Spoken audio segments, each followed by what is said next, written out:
నా పేరు దాట్ల రవి. మాది కలవచర్ల గ్రామం, రాజానగరం మండలం. నాకు ప్రధానంగా మాది వ్యవసాయ ఆధారమైన ఊరిది. ఈ ఊరికి ప్రధానమైనది నీటి వనరు ఏంటంటే బోర్లు ఉన్నాయి. బోర్ల కంటే ఎక్కువ పుష్కర కాలం మీద ఎక్కువ ఆధారపడి మేము వ్యవసాయం చేస్తాం. ఈ చేయడంలో గతంలో 20 సంవత్సరాల నుంచి కూడా గత గవర్నమెంట్లు ఇప్పుడు ఆగస్టులో నీరు ఇచ్చి 3 నెలల తర్వాత ఆగిపోయేది.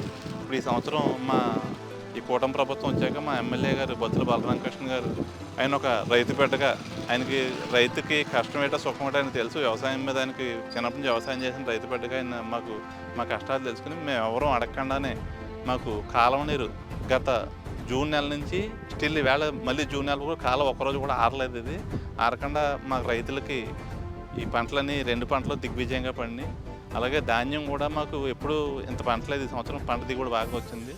ముఖ్యంగా మా గ్రామంలో ఈ పుష్కర కాలం వల్ల పొగాకుకి బాగా ఉపయోగపడింది. మా గ్రామం పొగాకు బేరంలో వేసుకుని ఇంచుమించు 1000 ఎకరాల దాకా పొగాకు మీద ఆధారపడి ఉంది. ఆ పొగాకుకి కాలువ నీరు వల్ల నాణ్యమైన పొగాకు పంట వచ్చింది. మేము బోరువెల మీద పండితే మాకు సెలైన్ వచ్చి పొగాకు నాణ్యత సరిగ్గా ఉండేది కాదు, మార్కెట్లో కూడా గిట్టుబాటు ఉండేది కాదు. ఈ కాలువ నీరు పెట్టుకోవడం వల్ల మాకు అత్యంత క్వాలిటీ అని పొగాకు పండింది. అంతేకాకుండా ఈ కాలువకి రావడానికి గత ప్రభుత్వాలు నీరు లేదు, పంపు లేకపోయినా ఇలా ఉండదు. ఇప్పుడు మా ఎమ్మెల్యే గారు ఈ కాలువను సొంత డబ్బులతో మన పంపుల దగ్గర వాటర్లా సొంతంగా చేయించారు. పంపులు కూడా సొంత ఖర్చుతో చేయించారు. గవర్నమెంట్ బిల్లుతో సంబంధం లేకుండా, రైతుగా కష్టం లేకుండా చేశారు. దీనికి మా ఎమ్మెల్యే గారికి చాలా రుణపడి ఉన్నాం. మేము కూటమి ప్రభుత్వానికి, మా ఎమ్మెల్యే గారికి అందరికీ ధన్యవాదాలు, రైతుల తరఫున ధన్యవాదాలు తెలియజేసుకున్నాం. గతంలో జూలై నెలలో వచ్చేదండి వాటరు, వచ్చి 2-3 నెలలు ఉండి ఆగిపోయేది. ఎప్పుడు కూడా మాకు రైతులకు ఎప్పుడూ కాలువలు ఇంజిన్లు వేసి తోడుకోవడం చాలా ఇబ్బందులు పడిపోవడం. ఇప్పుడు ఈ సంవత్సరం అది ఏమీ లేదండి. మేము అడగలేదు ఎవరిని. గత ప్రభుత్వంకి గతంలో చేసిన ఎమ్మెల్యేలు అందరూ రైతు గురించి తెలియదండి. వాళ్ళు ఎక్కడో కార్పొరేట్ ఎమ్మెల్యేలు.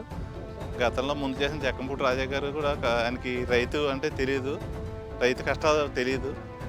ఈ ప్రభుత్వానికి ఎమ్మెల్యే గారు మాకు పక్క గ్రామం అయినా మా గ్రామానికి బాగా మేలు చేశారు. నీరు ఇప్పుడు చూడమని వచ్చి కాలంలో వచ్చి ఇప్పుడు కూడా ఇంకా మే నెలలో కూడా ఇంకా కాలంలో వాటర్ ఉంది.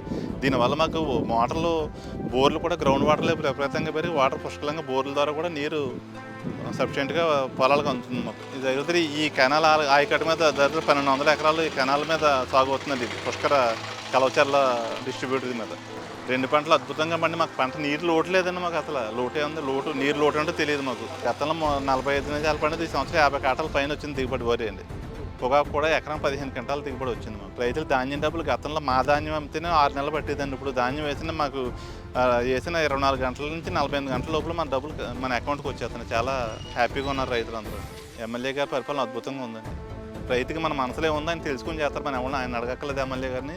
మన మనసులో ఎమ్మెల్యే గారిని అడుగుదాం, మాకు ఈ సమస్య మన వెళ్ళకుండా ఆయనే ముందు చెప్పేసి మన సమస్య పరిష్కారం చేస్తారు. అంత అద్భుతంగా ఉందండి నేను పరిపాలన. అసెంబ్లీలో ఇప్పుడు మా రాజనగరం కాన్స్టిట్యూన్సీ చరిత్రలో ఇలాగ అసెంబ్లీలో మాట్లాడిన నాయకుడు ఎవరు లేరండి మాకు తెలిసే. కానీ నాకు 52 సంవత్సరాలు ఇప్పుడు దాకా లేరు. నాకు ఊహ తెలిసిన దాని నుంచి తర్వాత ఇన్ని నిధులు తెచ్చిన నాయకులు కూడా ఎవరు లేరు.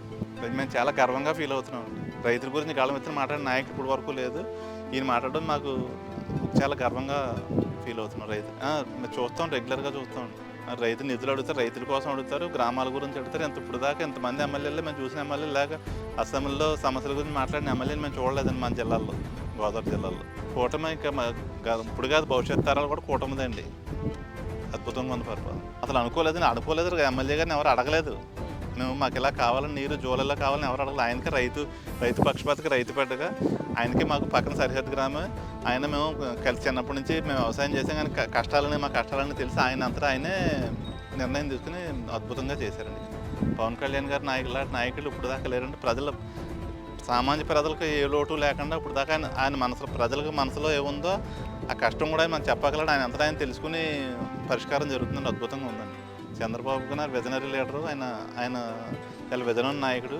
2040 లోపల ఆయన అనుకున్న కళ్ళాన్ని సాకారం చేసి తీసుకెళ్తుంది. చాలా అద్భుతంగా ఉందండి. చేతల ప్రభుత్వం, మాటల ప్రభుత్వం కాదు. గతంలో మాటలు తప్ప చేతలు లేవండి. ఏదో బట్టలు నొక్కడం తప్ప మిగిలిన సంక్షేమం, అభివృద్ధి ఏమీ లేదు. ఇప్పుడు అంతా అద్భుతంగా ఉంది.